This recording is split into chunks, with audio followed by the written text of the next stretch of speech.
Уважаеми колеги, по време на студената война, когато моята страна България беше управлявана от Комунистическата партия, радиостанции като Свободна Европа и BBC олицетворяваха за мен плурализма и демокрацията.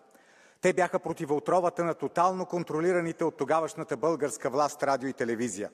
Само че днес медии като Свободна Европа, BBC, CNN не са символ на свободата. Те са инструмент за унищожаване на разномислието и за налагане на една единствена гледна точка. Тези медии обслужват интересите на глобалистките елити, които искат всички да мислим еднакво и да говорим еднакво. Това не са медии, това са пропагандни инструменти на Брюкселската партия на войната. Преди 1989 година управляващата комунистическа партия в България заглушаваше Свободна Европа и BBC, за да не чуваме справедливите критики срещу тогавашния режим. Днес глобалистката власт в Брюксел потиска и забранява алтернативните медии, за да не чуваме справедливите критики по адрес на безумните политики, които биват налагани от евроначалниците. Обаче цензурата е една и съща. Нищо, че преди я наричахме комунистическа, а днес е брюкселска. Благодаря.